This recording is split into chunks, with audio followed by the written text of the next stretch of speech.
നമസ്കാരം.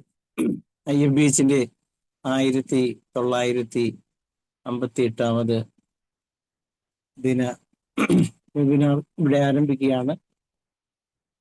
ഇന്ന് നമ്മളോടൊപ്പം അതിഥിയായി എത്തുന്നത് പ്രൊഫസർ KG വേണുഗോപാൽ. വെബിനാറിന്റെ ആദ്യ 1 മിനിറ്റ് നമ്മുടെ പ്രാർത്ഥനയാണ്, മൗന പ്രാർത്ഥനയാണ്. നന്ദി.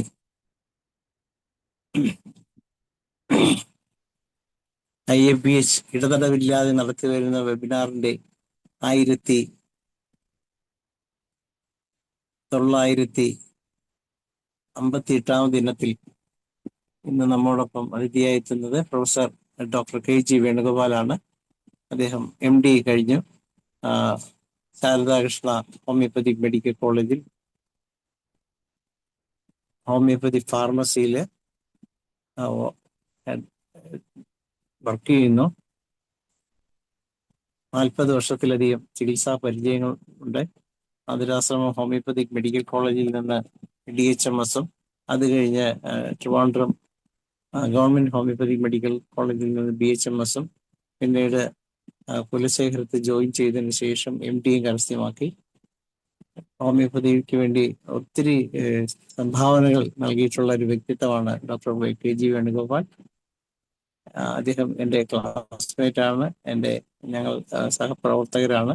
ISK-യിൽ ഒത്തിരി വർഷത്തോളം സെക്രട്ടറി ആയിട്ടും പ്രസിഡന്റ് ആയിട്ടും ഒക്കെ ചേർത്തലയിൽ വർക്ക് ചെയ്തിട്ടുണ്ട്. ധാരാളം ബോധവൽക്കരണ ക്ലാസ്സുകൾ എടുത്തിട്ടുള്ള വ്യക്തിത്വമാണ്.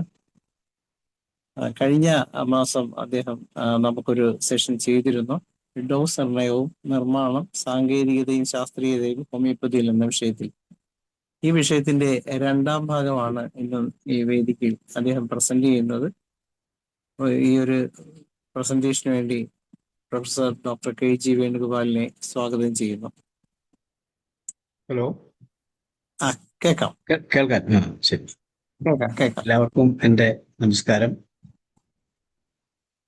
ഇപ്പോൾ സമയം കുറച്ച് വൈകിട്ടുണ്ട്.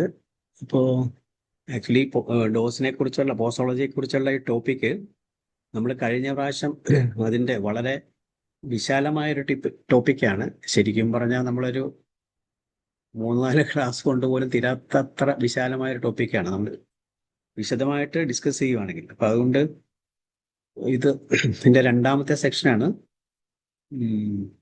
കഴിഞ്ഞ പ്രാവശ്യം നമ്മൾ പറഞ്ഞു നിർത്തിയത്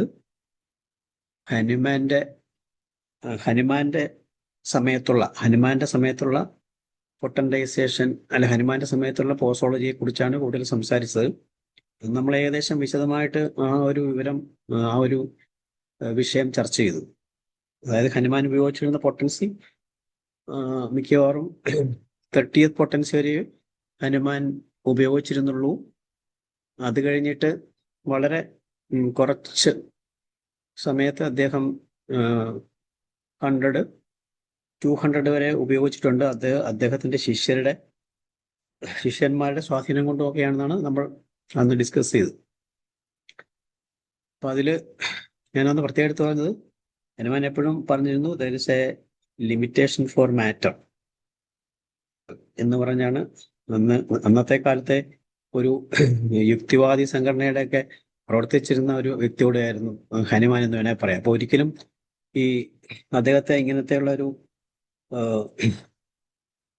അദ്ദേഹത്തിന്റെ ആ ഒരു സയന്റിഫിക് മൈൻഡ് കൊണ്ട് തന്നെയാണ് അദ്ദേഹം ഈ ഹോമിയോപ്പതി പ്രിൻസിപ്പിൾ കൊണ്ടുവന്നതും. അതുപോലെ തന്നെ അതിനകത്ത് ഏറ്റവും അഗ്രഗണ്യമായ കാര്യം എന്ന് പറഞ്ഞാൽ ഈ പൊട്ടൻസിയാണ്. ഒരുപക്ഷെ ലോ സിമിലാർസ് ഉണ്ടായിരുന്നെങ്കിൽ അത് ലോ സിമിലാർസ് എന്നുള്ള ആ ഒരു നാച്ചേഴ്സ് ലോ, അത് ശരിക്കും ഒരു നാച്ചേഴ്സ് ലോ ആണ്. ഹനുമാൻ അതിനെ പ്രൂവ് ചെയ്തു എന്നുള്ളതേ ഉള്ളൂ. പക്ഷെ അതിനു മുമ്പ് അതിനെ കുറിച്ച് സംസാരിച്ചതായിട്ട് നമ്മളന്ന് സംസാരിച്ചു. അപ്പൊ തീർച്ചയായിട്ടും ഈ ഹനുമാൻ ലോ സിമിലാർസ് കൊണ്ട് നിർത്തിയിരുന്നെങ്കിൽ ഈ ഹോമിയോപ്പതി ഇത്ര ഒരു പോപ്പുലർ ആകുമായിരുന്നെന്ന് എനിക്ക് തോന്നുന്നില്ല. കാരണം പൊട്ടൻഡൈസേഷൻ തന്നെയാണ് അതിൻ്റെ ആത്മാവ്, യാതൊരു സംശയവുമില്ല. അപ്പൊ അതുകൊണ്ട് ഇന്ന് നമ്മൾ ഇപ്പോൾ എത്തിയിരിക്കുന്ന ഈ ഇപ്പോഴത്തെ ഈ 21-ാം നൂറ്റാണ്ടിലും ഹനുമാന്റെ കാലഘട്ടത്തിലും ഉണ്ടായ മാറ്റങ്ങൾ നമ്മൾ ശരിക്കും പഠിച്ചെങ്കിലേ ഇതിനെക്കുറിച്ച് ഒരു നമുക്കൊരു ഐഡിയ കിട്ടുള്ളൂ. കാരണം ഞാൻ കഴിഞ്ഞ ദിവസം പറഞ്ഞു, എല്ലാവരും ഇപ്പോഴും എത്ര വലിയ പ്രാക്ടീഷണേഴ്സ് ആണെങ്കിലും പലപ്പോഴും പൊട്ടൻസിയെ കുറിച്ചൊരു കൺഫ്യൂഷൻ വരുന്നുണ്ട്. അതുകൊണ്ട് തന്നെയാണ് നമ്മൾ ഈ ടോപ്പിക്ക് സെലക്ട് ചെയ്തത്. അപ്പോൾ ഇതിനകത്തൊരു പ്രധാനപ്പെട്ട കാര്യം ഈ പൊട്ടൻറ്റൈസേഷൻ തിയറി ഹനുമാൻ കൊണ്ടുവന്നതിന്റെ ബാക്ക്ഗ്രൗണ്ടൊക്കെ നമ്മളന്ന് സംസാരിച്ചു. തീർച്ചയായിട്ടും 30th പൊട്ടൻസി തന്നെ ഇന്നത്തെ സയൻസിന് നിർവചിക്കാനാവാത്ത അത്ര അതായത് അതിനകത്ത് മാറ്ററിന്റെ ഒരംശവും ഇല്ലെന്ന് വേണേൽ നമുക്ക് പറയാം. നമ്മൾ 10⁻60 അവോഗാഡ്രോസ് 10⁻24 ആണെങ്കിൽ 10⁻60 വരെ അത്രയും കോൺസെൻട്രേഷൻ ഇല്ലാത്ത ഒരു മോൾസ് ഇല്ല, ആ ഒരു ലെവലിൽ വരും 30th പൊട്ടൻസി നമ്മൾ കാൽക്കുലേറ്റ് ചെയ്ത് നോക്കിയാൽ. അപ്പം അങ്ങനെ ഉണ്ടെങ്കിൽ അതിനകത്ത് മാറ്റേണ്ട യാതൊരു അംശവും ഇല്ലെന്നറിയാം. എങ്കിലും ആ 30th പൊട്ടൻസി വളരെ ഹനുമാൻ ഏറ്റവും അധികം ഉപയോഗിച്ചിരുന്നത് 30th പൊട്ടൻസി ആണെന്ന് അദ്ദേഹത്തിന്റെ കേസ് ഡയറിയൊക്കെ പരിശോധിക്കുമ്പോൾ മനസ്സിലായിട്ടുണ്ട്. ഹനുമാന്റെ അവസാന കാലഘട്ടത്തിൽ 0 ബാർ പൊട്ടൻസിലേക്ക് പോകുന്നതിന് മുമ്പും പോയതിനു ശേഷവും 0 ബാർ പൊട്ടൻസി കണ്ടുപിടിച്ച് വേണ്ടോ 1838 ഒക്കെയാണ്. ആ സമയം തൊട്ട് ഹനുമാൻ മരിക്കുന്ന ഒരു 1843 വരെയുള്ള സമയത്ത് കുറച്ച് നാളുകൾ മാത്രമേ അദ്ദേഹം 0 ബാർ പൊട്ടൻസി യൂസ് ചെയ്തിട്ടുള്ളൂ. അതിനെക്കുറിച്ച് പരിശോധിച്ച് കഴിഞ്ഞാൽ കുറച്ച് പേഷ്യൻസിന് അദ്ദേഹം 0 ബാർ പൊട്ടൻസി പരിശോധിച്ചിട്ടുണ്ട്. അതിൽ അദ്ദേഹം സംതൃപ്തനുമായിരുന്നു. പക്ഷെ കൂടുതൽ ഉപയോഗിച്ചിരുന്നത് സെന്റ് പൊട്ടൻസി തന്നെയാണ്. അതിനുശേഷം പിന്നീട് എന്ത് സംഭവിച്ചു എന്നുള്ളതാണ്. കാരണം ഹനുമാന്റെ ശിഷ്യന്മാർ ഞാൻ പറഞ്ഞിട്ടുണ്ട്, അന്നത്തെ ദിവസം പറഞ്ഞു, പക്ഷെ എല്ലാവരും ഓർത്തിരിക്കണമെന്നില്ല. കൊർസാക്കോ, ജെന്നിച്ചൻ എന്നൊക്കെ പേരുള്ള അദ്ദേഹത്തിന്റെ ശിഷ്യന്മാർ തന്നെയാണ് ഈ ഹയർ പൊട്ടൻസി കൊണ്ടുവന്നത്. കാരണം 30th പൊട്ടൻസി കഴിഞ്ഞും ഈ മെഡിസിന് പവർ ഉണ്ടെന്നും അതുകൊണ്ട് അവർ തന്നെ വിഭാവനം ചെയ്തതാണ്. അതിന്റെ ചില പ്രത്യേക ടെക്നിക്സുകളൊക്കെ ഉണ്ടായിരുന്നു. അപ്പൊ അങ്ങനെ അവരത് പൊട്ടൻസി 30 അവർ 1500-ഉം 2000-ഉം 15,000 വരെ, ജെന്നിച്ചനൊക്കെ 15,000 വരെ പൊട്ടൻസി ഉപയോഗിച്ചിട്ടുണ്ട്. അത് ഹനുമാന്റെ കാലഘട്ടത്തിൽ തന്നെയാണ്. പക്ഷെ ഹനുമാൻ അതിനെ അവരോട് എതിർപ്പും പ്രകടിപ്പിച്ചിരുന്നു. എങ്കിലും അദ്ദേഹം മീഡിയം പൊട്ടൻസി 200 വരെ ഉപയോഗിച്ചിട്ടുണ്ട്. ഇനി നമ്മൾ പൊട്ടൻസിക്ക് ഒരു ലിമിറ്റ് വെച്ചാൽ ഏതാണ് ലോ പൊട്ടൻസി, ഏതാണ് ഹൈ പൊട്ടൻസി, ഏതാണ് വെരി ഹൈ പൊട്ടൻസി എന്ന് ചോദിച്ചാൽ പലരുടെയും ഉത്തരം വ്യത്യസ്തമായിരിക്കും. ശരിക്കും നമ്മൾ സയന്റിഫിക് ആയിട്ട് ചിന്തിക്കുകയാണെങ്കിൽ ഒരു തേർഡ് സെന്റിസിമൽ അല്ലെങ്കിൽ 12th ഡെസിമൽ ഇതുവരെയൊക്കെയാണ് നമുക്ക് മാറ്ററിനെ സയന്റിഫിക് മെത്തഡോളജി അനുസരിച്ച് അവോഗാഡ്രോസ് തിയറി ഹൈപ്പോത്തസിസ് അനുസരിച്ച് കാണാൻ പറ്റുന്നത്. അപ്പൊ അതിനുശേഷമുള്ള പൊട്ടൻസികളൊക്കെ 3rd സെന്റിസിമൽ വരെ മാത്രമേ വാസ്തവത്തിൽ, അല്ലെങ്കിൽ 12x വരെ മാത്രമേ വാസ്തവത്തിൽ നമുക്ക് ലോ പൊട്ടൻസി എന്ന് പറയാൻ പറ്റുള്ളൂ. അതിനുശേഷം അത് മുതൽ 30 പൊട്ടൻസി വരെ ഹൈ പൊട്ടൻസി തന്നെയാണ്. 30 കഴിഞ്ഞ് മേലോട്ടുള്ളതൊക്കെ വെരി ഹൈ പൊട്ടൻസിയാണ്. ഇതാണ് പൊട്ടൻസിയെ കുറിച്ചുള്ള ഒരു പിന്നെ ഡിഫറെന്റ് ടൈപ്സ് ഓഫ് പൊട്ടൻസിയെ കുറിച്ചുള്ള ഐഡിയ. അപ്പൊ ഇങ്ങനെ നോക്കുമ്പം ഹനുമാന്റെ കാലഘട്ടത്തിന് ശേഷം നമുക്കറിയാം ഏറ്റവും കൂടുതൽ ഹയർ പൊട്ടൻസി ഉണ്ടായത് ഹനുമാന് ശേഷം കെന്റിന്റെ കാലഘട്ടത്തിൽ തന്നെയാണ്. അപ്പൊ അതിനു മുമ്പ് ഹൈ പൊട്ടൻസി ഉപയോഗിച്ചിരുന്നു. ഇതിന്റെ കാരണം എന്തെന്ന് നോക്കുമ്പോഴാണ് മനസ്സിലാകുന്നത്, അത് പിന്നെ ഈ ഇൻഡസ്ട്രിയൽ റെവല്യൂഷൻ ഉണ്ടായപ്പോൾ. കാരണം ഞാനന്ന് ഒരു കാര്യം പറഞ്ഞ് നിങ്ങൾ ഓർക്കുന്നുണ്ടായിരിക്കും, ഒരു പൊട്ടൻസി ഉണ്ടാക്കണമെങ്കിൽ, ഒരു 10 പൊട്ടൻസി ഉണ്ടാക്കണമെങ്കിൽ ഒരു മെഷീൻ ഉപയോഗിച്ച്, ഇന്നത്തെ ഒരു സ്റ്റാൻഡേർഡ് മെഷീൻ ഉപയോഗിച്ചാണെങ്കിൽ പോലും ഏകദേശം ഒരു 2.5 ദിവസത്തോളം എടുക്കും ഒരു 10 പൊട്ടൻസി നമ്മൾ കണ്ടിന്യൂസ് ആയിട്ട് പൊട്ടൻറ്റൈസ് ചെയ്യുവാണെങ്കിൽ മെഷീൻ ഉപയോഗിച്ച്. അപ്പൊ ഹാൻഡ് ഉപയോഗിച്ച് ചെയ്യുവാൻ ഇത്രമാത്രം ബുദ്ധിമുട്ടായിരിക്കും. അപ്പൊ അതേപോലെ ഈ ഇൻഡസ്ട്രിയൽ റെവല്യൂഷൻ വന്ന് ഒരുപാട് മെഷീൻസ് ഒക്കെ കണ്ടുപിടിക്കാൻ തുടങ്ങിയവരാണ് ഹയർ പൊട്ടൻസിയിലേക്ക് പോകാൻ തുടങ്ങിയത്. അങ്ങനെയാണ് ആ ഇൻഡസ്ട്രിയൽ റെവല്യൂഷന്റെ അന്നുണ്ടായ പല ഈ ഇൻഡസ്ട്രിയിലുണ്ടായ പല മെക്കാനിക്കൽ ഡിവൈസസും ഇവർ ഇതിനു വേണ്ടി ഉപയോഗിച്ചു തുടങ്ങി. അപ്പോഴാണ് ഹയർ പൊട്ടൻസി ഉണ്ടാക്കാനായിട്ടുള്ള ഒരു പ്രവണത കണ്ടു തുടങ്ങിയത്. അങ്ങനെ അത് പോയി ഹനുമാന് ശേഷം ഈ പറഞ്ഞ ഒരു 15,000 പൊട്ടൻസി വരെ ഉപയോഗിച്ചിരുന്നൊരു ക്ലാസ് ഉണ്ടായിരുന്നു. അത് കഴിഞ്ഞ് ഇൻഡസ്ട്രിയൽ റെവല്യൂഷൻ കഴിഞ്ഞ് പിന്നെ കുറേ കാലഘട്ടത്തിലേക്ക് ഈ ഒരു മീഡിയം പൊട്ടൻസി തന്നെയാണ് പോയത്. പിന്നീടാണ് നമ്മൾ ഏറ്റവും അധികം ഇന്നത്തെ കാലത്ത് ഇന്ന് ഉപയോഗിക്കുന്ന അല്ലെങ്കിൽ ഇന്നത്തെ ഡോക്ടർമാർ ഏറ്റവും അധികം ഫോളോ ചെയ്യുന്ന ഹനുമാന്റെ മെത്തഡിനേക്കാൾ കെന്റിന്റെ മെത്തേഡാണ് ഇന്നുള്ള മിക്കവാറും 80% ഓഫ് ഡോക്ടേഴ്സും യൂസ് ചെയ്യുന്നത്. കാരണം ഹനുമാന്റെ മരണശേഷമാണ് വാസ്തവത്തിൽ കെന്റ് ജനിക്കുന്നത് തന്നെ. അപ്പൊ അതിനുശേഷം കെന്റ് അന്ന് ഒരു 5ാമത്തെ എഡിഷൻ ഓഫ് ഓർഗനിൽ പറഞ്ഞിട്ടുള്ള കാര്യങ്ങൾ മാത്രമേ കെന്റ് മനസ്സിലാക്കിയിട്ടുള്ളൂ. അത് ഹനുമാൻ ഉപയോഗിച്ചത് 30th പൊട്ടൻസി വരെയുള്ള കാര്യത്തെക്കുറിച്ച് കെന്റ് പഠിച്ചിരുന്നുള്ളൂ. അപ്പൊ കെന്റും ആദ്യ കാലഘട്ടത്തിൽ ഉപയോഗിച്ചിരുന്നത് ഈ 30th ലോ പൊട്ടൻസികളാണ് കെന്റ് ആദ്യം ഉപയോഗിച്ചിരുന്നത്. ഞാൻ പറഞ്ഞല്ലോ 30th അന്ന് ഹൈ ആയിട്ട് കൂട്ടിയിട്ടുണ്ടെങ്കിൽ Kent law potency 6C 12C 3C അങ്ങനെയുള്ള പൊട്ടൻസികളൊക്കെയാണ് ഉപയോഗിച്ചിരുന്നത്. അതിനുശേഷം ഒരു കേസ് വന്നപ്പോൾ അന്ന് ഈ ഹയർ പൊട്ടൻസി സ്കൂൾ ഉണ്ടായിരുന്നു. പക്ഷെ കെന്റ് പെട്ടെന്ന് അതിലേക്ക് അട്രാക്ട് ചെയ്യപ്പെട്ടില്ല. പക്ഷെ പിന്നീട് ഒരു ദിവസം ഒരു കേസ് വന്നപ്പോൾ ഒരു ഡയറിയ വന്ന് ഒരു ചെറിയ കുട്ടി വളരെ അവശതയായി ഒരു മരണവർത്ഥത്തിലേക്ക് പോയ സമയത്ത് കെന്റിന്റെ അടുത്ത് വരികയും കെന്റ് പോഡോഫൈലം ആണ് അതിന് സെലക്ട് ചെയ്ത് മേടിച്ചത്. പോഡോഫൈലത്തിന്റെ 30th പൊട്ടൻസി സ്വന്തമായിട്ടുണ്ടാക്കി പരീക്ഷിക്കാൻ വേണ്ടി തന്നെയാണ് ആ കുട്ടിക്ക് കൊടുക്കുകയും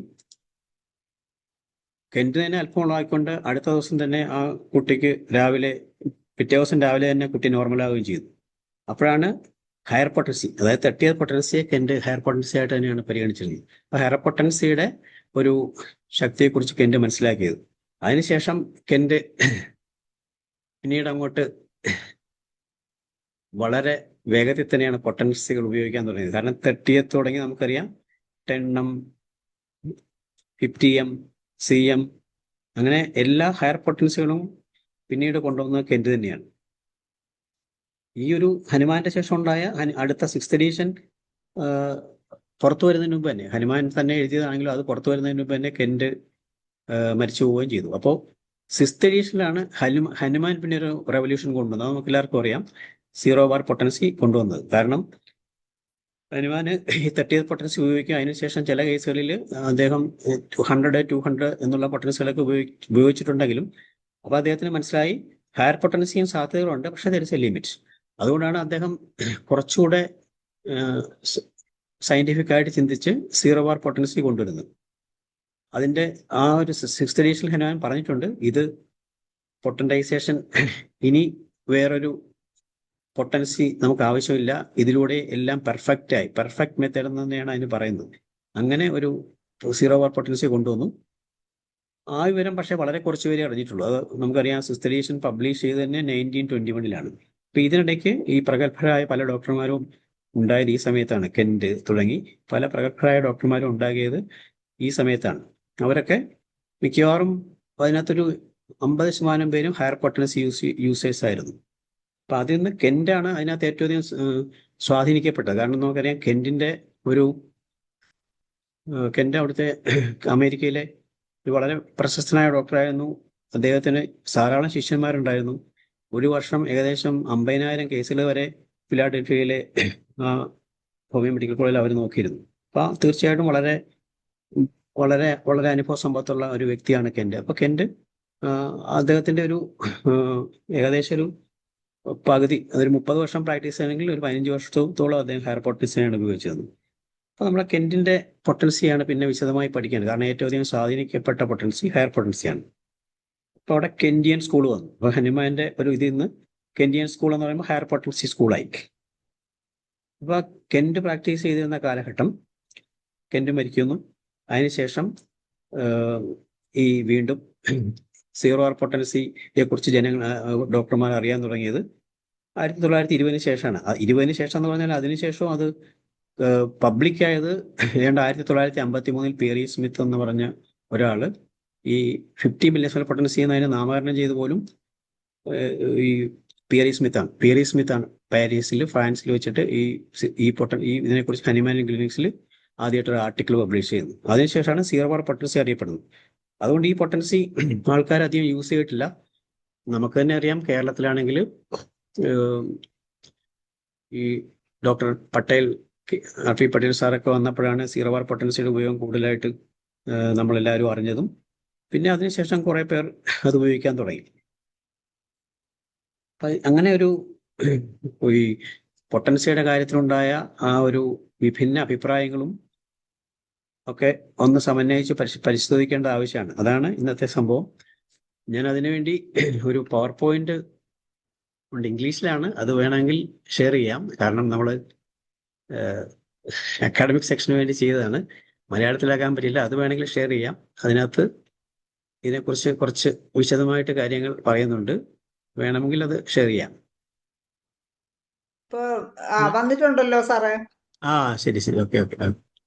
ഇപ്പൊ ഡീകോഡിംഗ് ഹോമിയോപ്പതിക് അതെ ഡോസ്. അതെ, കാണാൻ പറ്റില്ല. ഓക്കെ. ഇപ്പോ introduction to the concept of potentization. കാണാലോ. Introduction to the concept of potentization. ഇത് ഞാൻ കഴിഞ്ഞ പ്രാവശ്യം എടുത്ത, എങ്കിലും പൊട്ടന്റൈസേഷനെ കുറിച്ച് കുറച്ചുകൂടെ ഐഡിയ ഉണ്ടാകാൻ വേണ്ടിയാണ് പറഞ്ഞത്. അതിനകത്ത് പറഞ്ഞത് law of similars alone was not of little practical use unless and it is completed by dynamic use of drugs minimum dose. These three together form trinity of homeopathy എന്നുള്ളതാണ് ആ ഒരു ഫസ്റ്റ് സ്ലൈഡിൽ പറഞ്ഞ കാര്യം. ഇത് ഞാൻ ഓടിച്ചു പോയത് കഴിഞ്ഞ പ്രാവശ്യം പറഞ്ഞ കാര്യങ്ങളാണ്. എന്താണ് പൊട്ടന്റൈസേഷനിൽ സംഭവിക്കുന്നത്? അതായത് ഒരു ഡ്രഗിന്റെ ലേറ്റന്റ് ആയിട്ട് കിടക്കുന്ന, ഒരു ക്രൂഡ് സബ്സ്റ്റൻസിൽ ലേറ്റന്റ് ആയിട്ട് കിടക്കുന്ന ആ മെഡിസിന്റെ പവർ, എനർജി ലിബറേറ്റ് ചെയ്യുന്നു, അതിനെ ഡെവലപ്പ് ചെയ്യുന്നു, പിന്നെ മോഡിഫൈ ചെയ്യുന്നു. ഇതാണ് ശരിക്കും പൊട്ടന്റൈസേഷന്റെ. അപ്പൊ അതിന് ഡിസീസിന്റെ, എന്തുകൊണ്ടാണ് പൊട്ടന്റൈസേഷനിലേക്ക് പോയതെന്ന് പറഞ്ഞു കഴിഞ്ഞാൽ, തീർച്ചയായിട്ടും ഡിസീസിന്റെ ആദ്യമായിട്ട് ഹനുമാൻ പൊട്ടന്റൈസേഷനിലേക്ക് പോകുന്നതിന്റെ കാര്യം എന്തായിരുന്നു? ആദ്യം ഡൈലൂഷൻ ആയിരുന്നു ഉപയോഗിച്ചത്. നമ്മൾ കഴിഞ്ഞ പ്രാവശ്യം പറഞ്ഞാണ്. ആദ്യം മെഡിസിനെ ഡൈലൂട്ട് ചെയ്യുക മാത്രമേ ചെയ്തിട്ടുള്ളൂ, പൊട്ടന്റൈസേഷനിലോട്ട് പോയിട്ടില്ല. അങ്ങനെ ആ ഡൈലൂട്ട് ചെയ്തതിന്റെ ഉദ്ദേശം അഗ്രവേഷൻ കുറയ്ക്കുക എന്നുള്ളത് തന്നെയായിരുന്നു. പിന്നെ പതുക്കെ പതുക്കെയാണ് പൊട്ടന്റൈസേഷൻ തിയറിയിലേക്ക് എത്തിയത്. ഇത് പൊട്ടന്റൈസേഷനെ കുറിച്ചുള്ള മിസ്അണ്ടർസ്റ്റാൻഡിങ് ആണ്. അത് ആദ്യമായിട്ട് പൊട്ടന്റൈസേഷനെ ക്രിട്ടിസൈസ് ചെയ്തത് അതിന്റെ quality, proportion, law of reactions. ഇപ്പൊ നമ്മുടെ അരിമാനെ അല്ലെങ്കിൽ നമ്മളെയൊക്കെ ക്രിട്ടിസൈസ് ചെയ്യുന്നവരെന്താണ്? അവര് ആ പൊട്ടൻസിയുടെ മെറ്റീരിയൽ ക്വാണ്ടിറ്റി, അവര് ആ പൊട്ടൻസിയിൽ അടങ്ങിക്കുന്ന മെറ്റീരിയൽ ക്വാണ്ടിറ്റിയെ കാൽക്കുലേറ്റ് ചെയ്തപ്പോഴാണ് അങ്ങനെ ഒരു പ്രശ്നം ഉണ്ടായി, ക്രിറ്റിസിസം ഉണ്ടായത്. അതാണ് നമ്മൾ 30 പൊട്ടൻസിയിൽ അതിൻ്റെ അകത്ത് 1 ഫോളോഡ് ബൈ 60 സീറോസ്, അത്രയും ഫ്രാക്ഷൻ ഉണ്ട്. പിന്നെ അങ്ങനെയുള്ള കാൽക്കുലേഷനൊക്കെ നമ്മൾ ഇഗ്നോർ ചെയ്ത് കഴിഞ്ഞാൽ നമുക്ക് ഡൈനാമിക് ആക്ഷൻ കിട്ടുന്നു. അത് ക്ലിനിക്കൽ എക്സ്പീരിയൻസ് കൊണ്ട് കിട്ടിയതാണ്. അതിൻ്റെ അർത്ഥം നമുക്കൊരിക്കലും ഒരു പൊട്ടൻസിയുടെ പവർ കണക്കുകൊണ്ട് മാത്രം, മാത്തമാറ്റിക്സ് കൊണ്ട് മാത്രം ജഡ്ജ് ചെയ്യാൻ പറ്റുന്നില്ല എന്നുള്ളതാണ്. അത് ജീവനുള്ള മനുഷ്യരിൽ പരീക്ഷിച്ച് മാത്രമേ മനസ്സിലാക്കാൻ പറ്റുള്ളൂ എന്നുള്ളതാണ്. അതാണ് നമ്മൾക്ക് ഹനുമാന്റെ ആ ഒരു വീക്ഷണത്തിൽ നിന്ന് മനസ്സിലായത്.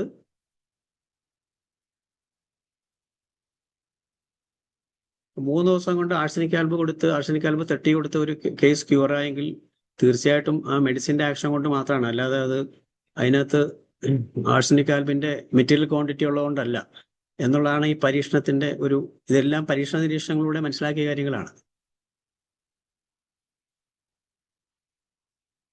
അപ്പം അതിനകത്ത് നമുക്ക് അതിൻ്റെ ഒരു സയന്റിഫിക് വശം ആലോചിച്ച് കഴിഞ്ഞാൽ, ഒരിക്കലും അതിൻ്റെ മാത്തമാറ്റിക്സ് ഉപയോഗിച്ചാൽ ഒരു മാറ്ററിന് ഒരു ഫൈനൽ ലിമിറ്റ് ഇല്ല എന്ന് തന്നെയാണ് നമ്മൾ മനസ്സിലാക്കേണ്ടത്. അതായത് smallest particles still contain some original substances. അതായത് അതിൻ്റെ ഏതെങ്കിലും retain some of its powers and qualities. So ഒരിക്കലും ഒരു സബ്സ്റ്റൻസ് അതുകൊണ്ട് അബ്സല്യൂട്ട്ലി ഇനാക്റ്റീവ് ആകുന്ന പ്രശ്നമില്ല. അത് എത്രമാത്രം ഡൈല്യൂട്ട് ചെയ്താലും നമ്മളൊരു നിശ്ചിത ഗ്രാം ഒരു മെഡിസിൻ എടുത്തിട്ട് അതിനെ എത്ര പൊട്ടൻറ്റൈസ് ചെയ്താലും അതിനകത്തെ മാറ്റർ ഒരിക്കലും നഷ്ടപ്പെടുന്നില്ല. കാരണം ഇൻഡിവിസിബിലിറ്റി ഓഫ് മാറ്റർ എന്നുള്ളതാണ്. അപ്പൊ അതിനെ പ്രാക്ടിക്കൽ ഹയർ പൊട്ടൻസി കൊണ്ടുള്ള എക്സ്പീരിയൻസ് ആണ്. ഹയസ്റ്റ് പൊട്ടൻസിക്ക് കെന്റിന്റെ ഒക്കെ 10M 50M CM ഒക്കെ ഉപയോഗിച്ചുള്ള കേസ് സീരീസുകളാണ്. അതൊക്കെ ഹയസ്റ്റ് പൊട്ടൻസി കൊണ്ട് ക്യൂർ ചെയ്യാൻ പറ്റി. അപ്പോൾ അതിന്റെ അർത്ഥം ആ റെമഡി എപ്പോഴും ഹോമിയോപ്പതിക് ടു ദി കേസ് ആയിരിക്കണം എന്നുള്ളതാണ്.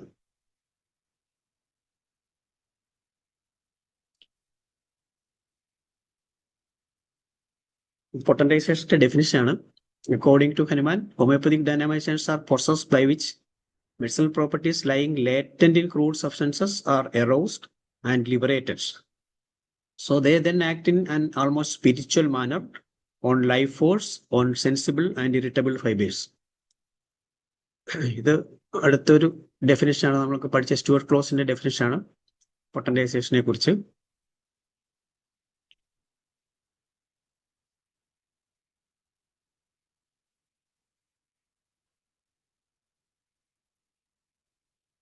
അതായത് മോഡേൺ സയൻസുകാർ ഉപയോഗിക്കുന്നത് ഡ്രഗിനെ അതിന്റെ കെമിക്കൽ ആക്ഷൻ മാത്രം ഉപയോഗിച്ചാണ്.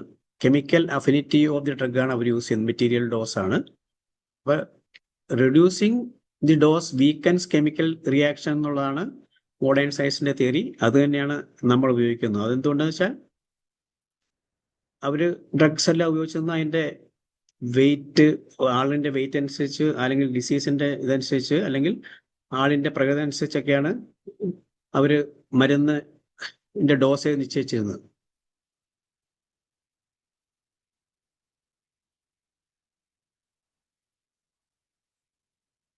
ഹോമിയോപ്പതിക് മരുന്നെല്ലാം നമ്മൾ ലോ സിമിലാസ് അനുസരിച്ചാണ് കണ്ടുപിടിക്കുന്നത്. പക്ഷെ മെറ്റീരിയൽ ഡോസിൽ കൊടുക്കുകയാണെങ്കിൽ എന്താ സംഭവിക്കുന്നത്? കെമിക്കൽ ആക്ഷനാണ് അവിടെ ഉണ്ടാകുന്നത്. അപ്പൊ കെമിക്കൽ ആക്ഷൻ അവിടെ ഡോമിനേറ്റ് ചെയ്യുമ്പം പത്തോളജി എക്സിസ്റ്റിംഗ് പത്തോളജി വീണ്ടും അഗ്രവേഷൻ ഉണ്ടാവുക എന്നുള്ളതാണ് ഹോമിയോപ്പതിക് പൊട്ടൻറ്റൈസേഷന്റെ പുറകിലുള്ള ബേസിക്സ്. അപ്പൊ ക്വാണ്ടിറ്റി റെഡ്യൂസ് ചെയ്യണം. അപ്പം ക്വാണ്ടിറ്റി റെഡ്യൂസ് ചെയ്യുമ്പം എഫക്റ്റിനെ അത് കുറയ്ക്കുന്നുണ്ടെന്നുള്ളതാണ്. ഇല്ല, ഒരിക്കലും അങ്ങനെ കുറയ്ക്കുന്നില്ല എന്ന് തന്നെയാണ് നമ്മൾ കണ്ടെത്തിയത്. കാരണം നമ്മുടെ ബേസിക് ഹനുമാൻ പറയുന്ന a weaker dynamic disease is extinguished by a stronger similar dynamic force. Reduction of dose, minimum chemical aggravation does not reduce therapeutic action. Minimize chemical aggravation കുറയ്ക്കുന്നതുകൊണ്ട്, അതായത് ഡോസ് അതിന്റെ മെറ്റീരിയൽ ക്വാണ്ടിറ്റി കുറയ്ക്കുന്നുണ്ട്, ഒരിക്കലും therapeutic ആക്ഷനെ അത് reduce ചെയ്യുന്നില്ല.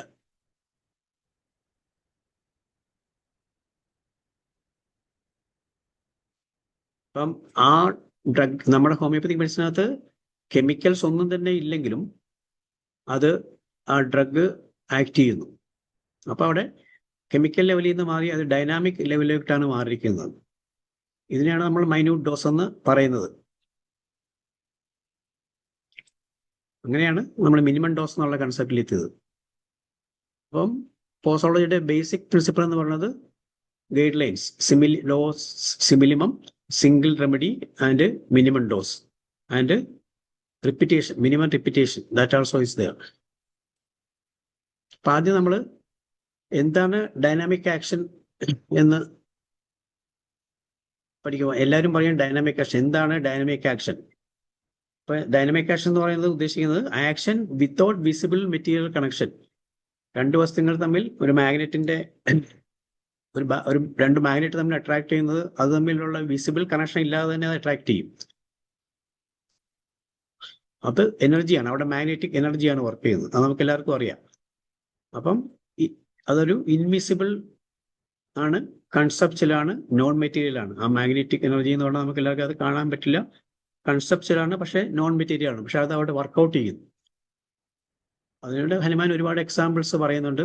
ഭൂമി ഈ സൂര്യന് ചുറ്റും കറങ്ങുന്നതും ഈ ടൈറ്റ്സ് ഉണ്ടാകുന്നതും ഒക്കെ, മാഗ്നറ്റിക് അട്രാക്ടിങ് അയൺ, ഇതൊക്കെ ഈ പറഞ്ഞ ഡൈനാമിക് ആക്ഷൻ കൊണ്ടാണ്. Magnets transfer energy dynamically. നമുക്കറിയാം മാഗ്നറ്റ് തൊട്ടടുത്ത് കൊണ്ട് അത് തന്നെ അത് അട്രാക്ട് ചെയ്യപ്പെടുന്നു. അപ്പൊ അവിടെ എനർജി, അതിന്റെ മാഗ്നറ്റിക് എനർജിയാണ് വർക്ക് ചെയ്യുന്നത്. അതുപോലെ തന്നെയാണ് disease influences acts dynamically. Medicine act dynamically on the vital force. Disease ഉണ്ടാകുന്ന പോസിറ്റീവ് എന്തെങ്കിലും what may be the causation അത് ഡൈനാമിക്കലി ആണ് ഇൻഫ്ലുവൻസ് ചെയ്യുന്നത്. അതുപോലെ മെഡിസിനും അതുപോലെ ഡൈനാമിക്കലി തന്നെ ആക്ട് ചെയ്യണം. അപ്പൊ മെഡിസിനൽ എനർജി നമ്മുടെ കൺസെപ്റ്റിൽ ഇസ് നോട്ട് ഇൻ ആറ്റംസ്. അപ്പോൾ അവിടെ മെറ്റീരിയൽ ആറ്റം അല്ല, അല്ലെങ്കിൽ കെമിക്കൽസ് അല്ല, ഒരു ഫിസിക്കൽ എൻറ്റൈറ്റിയും അല്ല. അതാണ് മെഡിസിനൽ എനർജി എന്ന് ഉദ്ദേശിക്കുന്നത്. നമ്മൾ നേരത്തെ കണ്ട ആ മാഗ്നറ്റിന്റെ ഒക്കെ പോലെ തന്നെ ആ ഡൈനാമിക് എനർജി എന്ന് പറഞ്ഞാൽ ഒരിക്കലും ഒരു ആറ്റത്തിന്റെയോ അല്ലെങ്കിൽ ഒരു ഫിസിക്കൽ എൻറ്റൈറ്റിയുടെയോ ഒരു ഇതിൽ വരുന്നതല്ല, അതിനപ്പുറമാണ്. അതാണ് ഡൈനാമിക് ഇമ്മെറ്റീരിയൽ ഫോഴ്സ് എന്ന് നമ്മൾ പറയുന്നത്.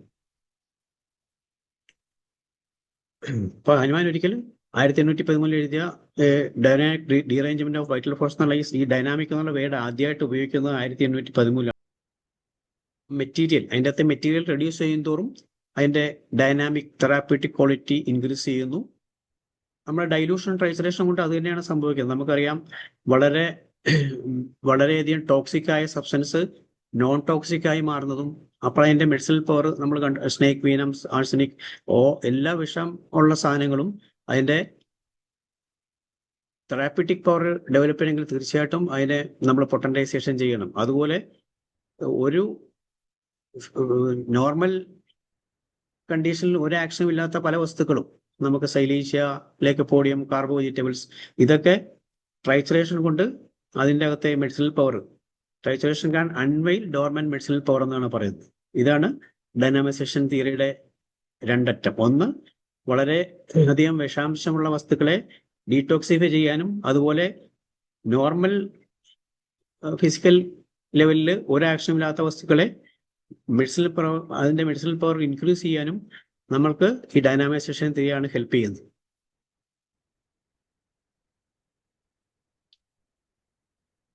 ഇത് എനർജിയുടെ എക്സ്പ്രഷൻസ് ആണ്. നമുക്കറിയാം, ഗ്രാവിറ്റി, ഇലക്ട്രിസിറ്റി, ഇതെല്ലാം കെമിക്കൽ അഫിനിറ്റി, ഇതെല്ലാം എനർജിയുടെ എക്സ്പ്രഷൻസ് ആണ്. ഡൈനാമിക് പവറും അതുപോലെ തന്നെ എനർജിയുടെ ഒരു എക്സ്പ്രഷനാണ്. നമ്മൾ ഉപയോഗിക്കുന്ന ഇമ്പോണ്ടബിൾസ് നമുക്കറിയാം. അതായത് സൺലൈറ്റിൽ നിന്നും മൂൺലൈറ്റിൽ നിന്നും മാഗ്നറ്റിക് പവറിൽ നിന്നും ഒക്കെ നമ്മൾ മെഡിസിൻ ഉപയോഗിക്കുന്നുണ്ട്. അത് ശരിക്കും പറഞ്ഞാൽ ഈ ഡൈനാമിക് തിയറിയുടെ ഒരു ഏറ്റവും വലിയ എക്സാമ്പിൾ ആണ്.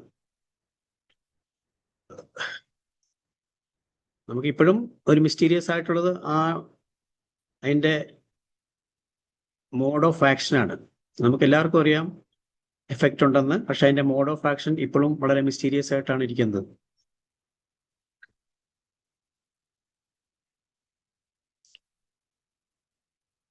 പ്രകൃതിയിൽ ഒരു ചേഞ്ച് ഉണ്ടാക്കുന്നതിന് വളരെ മിനിമം ഫോഴ്സേ ആവശ്യമുള്ളൂ. ലിസിസി moment is always infinitesimal. So തെറാപ്യൂട്ടിക്സിൽ അത് high potency, minimum dose or high potency that produces the reaction is truly homeopathic.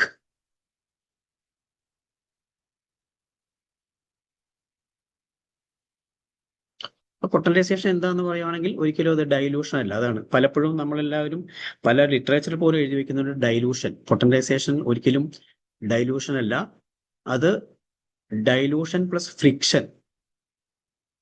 ആ ഫ്രിക്ഷൻ അതോടെ വരുമ്പോഴേ പൊട്ടൻറ്റൈസേഷൻ എന്നുള്ള വാക്ക് വരുന്നു. എനർജി റിലീസ് ചെയ്യുന്നത് ഫ്രിക്ഷൻ കൊണ്ടാണ്. പക്ഷെ ഫ്രിക്ഷൻ ഉണ്ടാക്കാൻ വേണ്ടിയാണ് നമ്മൾ ട്രൈച്ചറേഷനും അല്ലെങ്കിൽ സക്കഷനും രണ്ട് പ്രോസസ്സ് ചെയ്യുന്നത്. അങ്ങനെയാണ് അതിൻ്റെ ഉള്ളിൽ അടങ്ങിയിരിക്കുന്ന ഡൈനാമിക് പ്രോപ്പർട്ടിയെ നമ്മൾ റിലീസ് ചെയ്യുന്നത്.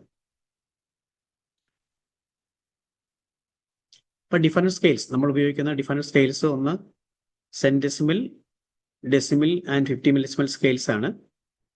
അതിൻ്റെ അകത്തെ മെക്കാനിക്കൽ ആസ്പെക്ട് എന്ന് പറഞ്ഞാൽ ഫ്രിക്ഷൻ, ട്രൈച്ചുറേഷൻ, സക്കഷൻ, അല്ലെ കൺവേർഷൻ ഓഫ് ട്രൈച്ചുറേഷൻ ടു സക്കഷൻ. ഇതാണ് അതിനകത്തെ മെക്കാനിക്കൽ ആസ്പെക്ട്. മാത്തമെറ്റിക്കൽ ആസ്പെക്ട് ആണ് അതിന്റെ ഡൈലൂഷൻ അക്കോർഡിംഗ് ടു സ്കെയിൽസ്. നമ്മൾ ഉപയോഗിക്കുന്നത് നമ്മൾ ഡെസിമൽ സ്കെയിൽ, സെന്റിസിമൽ സ്കെയിൽ, 50 മില്ലിസിമൽ സ്കെയിൽ. ഈ 3 സ്കെയിൽസുമാണ് അതിന്റെ മാത്തമെറ്റിക്സ്. 1/10, ഡെസിമൽ സ്കെയിലിന് 1/10, സെന്റിസിമൽ സ്കെയിലിന് 1/100, 50 മില്ലിസിമലിന് 1/50,000. ഇതാണ് അതിന്റെ മാത്തമെറ്റിക്സ്. പക്ഷെ അവിടെ മെഡിസിന്റെ ആക്ഷൻ കിട്ടണമെങ്കിൽ അവിടെ ഫ്രിക്ഷൻ വേണം, അല്ലെങ്കിൽ സക്കഷൻ വേണം. അത് നമുക്കറിയാം. നമ്മൾ സെന്റിസിമൽ സ്കെയിലിൽ 10 സക്കഷൻ കൊടുക്കുന്നു, 50 മില്ലിസിമെൻസ് സ്കെയിലിൽ 100 സക്കഷൻ കൊടുക്കുന്നു. പിന്നെ സോളിഡ് ആയിട്ടുള്ള നോൺ വാട്ടർ ആൽക്കഹോളിലോ വാട്ടറിലോ ഡിസോൾവ് ചെയ്യാത്ത വസ്തുക്കളെ മാത്രമേ നമ്മൾ ട്രൈച്ചുറേഷൻ ചെയ്യുന്നുള്ളൂ.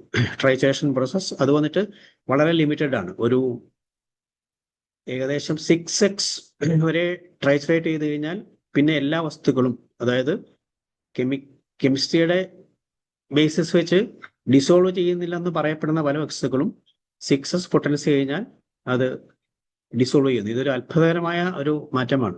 ഒരിക്കലും അത് നമുക്ക് ശരിക്കും കെമിസ്ട്രിക്ക് ഒരു വെല്ലുവിളിയാണ്. അതായത് കെമിസ്ട്രി പറയുന്നത് ഇതൊന്നും ഒരിക്കലും വെള്ളത്തിൽ ഡിസോൾവ് ആകുന്നില്ല, പല വസ്തുക്കളും നമ്മുടെ 6s ട്രൈച്ചുറേഷൻ കഴിയുമ്പോൾ അതിൽ ഡിസോൾവ് ആകുന്നു എന്നുള്ളതാണ്. 6s കഴിഞ്ഞാൽ എല്ലാ മെഡിസിനും പിന്നെ അതിനെ സക്കഷൻ മെത്തേഡ്, കാരണം ട്രൈച്ചുറേഷൻ നമുക്ക് ഒരു ഡ്രഗിനെ ട്രൈച്ചുറേഷൻ ആണെങ്കിൽ 1 മണിക്കൂർ വേണം. അപ്പൊ തീർച്ചയായിട്ടും അതിനെ ഒരു 30 C വരെ ട്രൈച്ചുറേഷൻ ആണെങ്കിൽ നമ്മൾ 30 മണിക്കൂർ വേണ്ടി വരും. അപ്പൊ അതിനകത്തുള്ള എനർജിയും അതിന്റെ മാൻ പവറും ഒക്കെ ആലോചിച്ച് നോക്കുമ്പം പെട്ടെന്ന് അതിനെ ട്രൈച്ചുറേഷൻ ആയിട്ട് കൺവേർട്ട് ചെയ്യുകയാണ് പിന്നെ ചെയ്തിട്ടുള്ള എല്ലാ മെഡിസിനും അങ്ങനെ തന്നെയാണ്.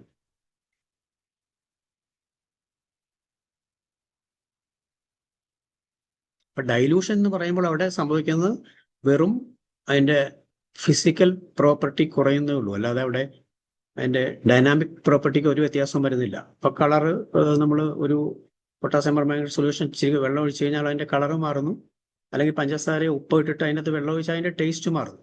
അതാണ് ഡൈലൂഷൻ, നമുക്ക് എല്ലാവർക്കും അറിയാം. പക്ഷെ അതിന്റെ മെഡിസിനൽ പവർ ഇൻക്രീസ് ചെയ്യണമെങ്കിൽ തീർച്ചയായിട്ടും നമുക്കവിടെ ഈ പറഞ്ഞ സക്കഷൻസ് അല്ലെങ്കിൽ ട്രൈച്ചുറേഷൻ ഉപയോഗിക്കണം. ഒരിക്കലും ഡൈലൂഷൻ എന്നുള്ള വാക്ക് തെറ്റാണ്. പലരും ഇന്ന് ഉപയോഗിക്കുന്നത് നമ്മൾ 30th ഡൈലൂഷൻ 12th ഡൈലൂഷൻ, അതൊരിക്കലും നമുക്ക് തിയറിറ്റിക്കലി അപ്രൂവ് ചെയ്യാവുന്ന കാര്യമല്ല. അപ്പം അതാണ് ഈ ട്രൈച്ചുറേഷൻ അല്ലെങ്കിൽ പൊട്ടൻറ്റൈസേഷൻ അല്ലെങ്കിൽ സക്കഷൻ അല്ലെങ്കിൽ ട്രൈച്ചുറേഷൻ ആണ് ഈ വസ്തുക്കൾ അടങ്ങിയിരിക്കുന്ന ഡൈനാമിക് എനർജിയെ, അതിന്റെ മെഡിസിനൽ പവറിനെ അത് റിലീസ് ചെയ്യുന്നു. അത് ക്രൂഡ് സ്റ്റേറ്റിൽ ഈ മെഡിസിന്റെ പവർ ശരിക്കും എക്സ്പോസ് ചെയ്യപ്പെട്ടിട്ടില്ല. ഇപ്പൊ നമ്മൾ മദർ ടിഞ്ചർ ആണെങ്കിൽ പോലും അതിന്റെ ഒരു ഡ്രഗിന്റെ ഏറ്റവും സ്റ്റാൻഡർഡൈസ്ഡ് ഫോമാണ്, ഹോമിയോപ്പതിയിലെ ഡ്രഗ്സിന്റെ സ്റ്റാൻഡർഡൈസ്ഡ് ഫോമാണ് മദർ ടിഞ്ചർ. തീർച്ചയായിട്ടും മദർ ടിഞ്ചർ ഒരു ഹോമിയോപ്പതിക് മെഡിസിൻ നമുക്ക് പറയാൻ പറ്റത്തില്ല, കാരണം അവിടെ ഫിസിയോളജിക്കൽ ആക്ഷൻ ആണ് വരുന്നത്. പിന്നെ അതിനെ നമ്മൾ ഈ പൊട്ടൻറ്റൈസേഷൻ ചെയ്ത് കഴിയുമ്പോൾ മാത്രമേ അത് ഡൈനാമിക് ലെവലിലേക്ക് പോവുകയും പിന്നെ നമ്മുടെ ഡൈനാമിക് പ്ലെയിനിൽ ആക്ട് ചെയ്യുകയും ചെയ്യുന്നുള്ളൂ. അതാണ് പൊട്ടൻറ്റൈസേഷന്റെ ഏറ്റവും വലിയ ഇമ്പോർട്ടൻസ്.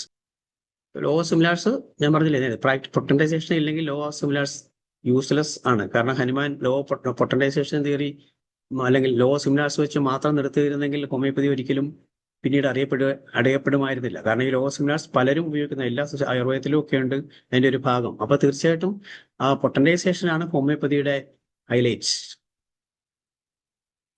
അപ്പൊ അതുകൊണ്ട് പൊട്ടൻറ്റൈസേഷൻ ചെയ്ത് എന്തൊക്കെ സംഭവിക്കുന്നു? അതിന്റെ മെഡിസിനൽ അഗ്രവേഷൻ കുറയുന്നു, ലേറ്റന്റ് ആയിട്ട് കിടക്കുന്ന മെഡിസിനൽ പ്രോപ്പർട്ടി എല്ലാം ആക്റ്റീവ് ആകുന്നു, വളരെ വിഷാംശമുള്ള ഡെഡ്ലി ആയിട്ടുള്ള പോയിസൺസ് ഒക്കെ നമ്മൾ ലാക്ടോസിസ് എല്ലാം തന്നെ ഹീലിംഗ് പവറുള്ള മെഡിസിനായിട്ട് മാറുന്നു. ഒരു ഭയവും കൂടാതെ നമുക്ക് ഉപയോഗിക്കാം. ഇന്ന് നമ്മൾ ഉപയോഗിക്കുന്ന പല മരുന്നും അലോപ്പതിയിൽ ആദ്യം ഉപയോഗിച്ചുകൊണ്ടിരുന്ന മരുന്ന്, ഇപ്പൊ ബെലഡോണ, ഡിജിറ്റാലിസ്, ഇങ്ങനെ പല ഡ്രഗ്സുകൾ ഇപ്പൊ അത് അതിന്റെ ക്രൂഡ് ഫോമിൽ ഉപയോഗിക്കുന്നില്ല. അത്ര പോയിസണസ് ആണ്. ബെലഡോണ ഒക്കെ ഹൈലി പോയിസണസ് ആണ്. പക്ഷെ അവരത് പലതും മെഡിസിനിൽ നിന്ന് നിർത്തിയിട്ടുണ്ട്, കാരണം അവർ ക്രൂഡ് ഫോമിൽ ഉപയോഗിച്ച് അതിന്റെ സൈഡ് എഫക്റ്റ് കണ്ടപ്പോൾ. പക്ഷെ നമ്മളെ അതുകൊണ്ടാണ് അവർ ക്രിട്ടിസൈസ്, നാർസിനിക് ഉപയോഗിച്ചാൽ ലിവർ അല്ലെങ്കിൽ ടോക്സിക് ആണെന്നൊക്കെ അവർ പറയുന്നത് അവരുടെ മനസ്സിലെ കൺസെപ്റ്റ് വെച്ചാണ്. ഒരിക്കലും ഹോമിയോപ്പതി കൺസെപ്റ്റ് അവർ മനസ്സിലാക്കിയാൽ അവർക്ക് ഒരിക്കലും അങ്ങനെ പറയാൻ പറ്റത്തില്ല. നമ്മൾ കാർബോവെജിറ്റബിൾസ് വളരെ ഇനർട്ടായിട്ടുള്ള സാധനമാണ്. ലക്കപ്പൊടിയോ അതെ, അതിന്റെ ക്രൂഡ് സ്റ്റേറ്റിൽ ഒരു ആക്ഷനും ഇല്ലാത്ത സാധനമാണ്. പക്ഷെ അത് വളരെ നമ്മൾക്ക് എല്ലാവർക്കും അറിയാം, ലക്കപ്പൊടിയും കാർബോവേജും ഉപയോഗിക്കാത്ത ഒരു ദിവസം പോലും മിക്കവാറും നമ്മുടെ ക്ലിനിക്സിൽ ഉണ്ടായിരിക്കത്തില്ല. അപ്പൊ അതൊക്കെ വളരെ പവർഫുൾ ആയിട്ടുള്ള മെഡിസിനാണ്, വളരെ പെട്ടെന്ന് ആക്ഷൻ കിട്ടുന്ന മരുന്നാണ്. അത് പൊട്ടൻറ്റൈസേഷൻ ഫോമിൽ ഉപയോഗിച്ചാൽ മാത്രമാണ് നമുക്ക് അതിന്റെ ആക്ഷൻ കിട്ടുന്നത്. പൊട്ടൻറ്റൈസേഷൻ കൊണ്ട് quantitative reduction and qualitative increase എന്നാണ്. ക്വാളിറ്റി ഇൻക്രീസ് ചെയ്യുന്നു, ക്വാണ്ടിറ്റി കുറയും തോറും ക്വാളിറ്റി കൂടുന്നു എന്നുള്ളതാണ് പൊട്ടൻറ്റൈസേഷന്റെ അല്ലെ ഡൈനാമൈസേഷന്റെ ഒരു ഏറ്റവും വലിയ എക്സ്പ്രഷൻ. അങ്ങനെ കിട്ടുന്ന എനർജി, അതിന്റെ മെഡിസിനൽ ആക്റ്റീവ് പാർട്ട് എന്ന് പറയുന്ന അതിന്റെ എനർജിയാണ്. അത് ലിബറേറ്റ് ചെയ്യുന്നു. അത് നമ്മൾ നമ്മൾ ഉപയോഗിക്കുന്ന വെഹിക്കിളിൽ കൂടെ അത് ട്രാൻസ്മിറ്റ് ചെയ്യുന്നു. ഇപ്പോൾ വെഹിക്കിള് അവിടെ ഒരു വെറും വെഹിക്കിൾ അല്ല. ഹോമിയോപ്പതി നമ്മൾ ഉപയോഗിക്കുന്ന വെഹിക്കിൾസ് എല്ലാം ആ മെഡിസിൻ്റെ എനർജിയെ ട്രാൻസ്മിറ്റ് ചെയ്യുന്ന മീഡിയയാണ്. അപ്പോൾ തീർച്ചയായിട്ടും വെഹിക്കിളിന് അവിടെ ഇമ്പോർട്ടൻ്റ്. അതുകൊണ്ടാണ് നമ്മൾ മെഡിസിനെ പോലെ തന്നെ ഇമ്പോർട്ടൻ്റ് വെഹിക്കിളിന് കൊടുക്കുന്നത്. കാരണം വെഹിക്കിൾ സെലക്ട് ചെയ്യുമ്പോൾ നമ്മൾ ആകപ്പാടെ എന്തുകൊണ്ടാണ് ആൽക്കഹോളും ഡിസ്റ്റിൽഡ് വാട്ടറും മാത്രം ഉപയോഗിക്കുന്നത്, അല്ലെങ്കിൽ ഷുഗറോ മിൽക്ക്? അതായത് ഹനുമാൻ പറഞ്ഞിരിക്കുന്നത് ഇന്ന് അവൈലബിൾ ആയിട്ടുള്ള സബ്സ്റ്റൻസിൽ ഏറ്റവും കൂടുതൽ മെഡിസിനൽ പവർ കുറഞ്ഞ, അതായത് ചെറിയ അളവിൽ ഉപയോഗിച്ചാൽ അതിന് യാതൊരു മെഡിസിനൽ പവറും ഉണ്ടാകില്ല എന്ന് പല പ്രാവശ്യം ഹനുമാൻ തന്നെ നിരീക്ഷണം നടത്തിയിട്ടാണ് ഈ ഷുഗറോ മിൽക്കും ആൽക്കഹോളും ഒക്കെ സ്വയം പൊട്ടൻഡൈസ് ചെയ്ത് കഴിച്ചു നോക്കിയിട്ടുണ്ട് അദ്ദേഹം. അപ്പം അങ്ങനെയാണ് അതിനെ വെഹിക്കിളായിട്ട് എടുത്തത്. അപ്പോൾ നമുക്ക് അതിൻ്റെ ഇമ്പോർട്ടൻസ് മനസ്സിലാവുന്നുണ്ട്. വേറെ ഒരു വെഹിക്കിളും നമ്മൾ ഉപയോഗിക്കുന്നില്ല. അപ്പോൾ ഈ പൊട്ടൻഡൈസേഷൻ കഴിയുമ്പോഴത്തേക്കും ഈ സൊല്യൂഷൻ എല്ലാം അയണൈസേഷൻ നടക്കുകയാണ്. അവിടെ അയണൈസേഷൻ നമുക്കറിയാം എന്താണ്. അയണൈസേഷൻ നടക്കുന്നു.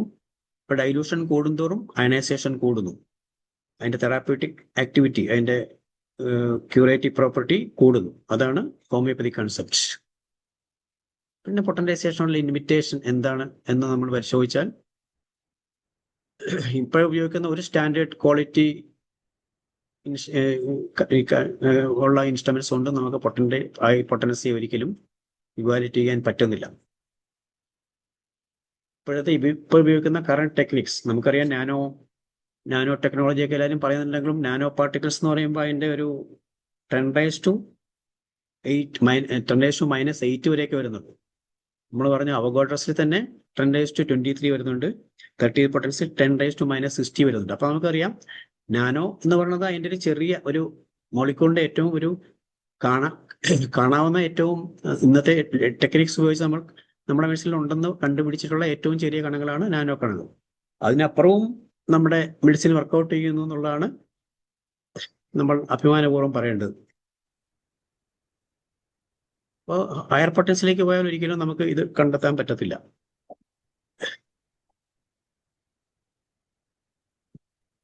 പൊട്ടൻഡൈസേഷനെ കുറിച്ചുള്ള ചില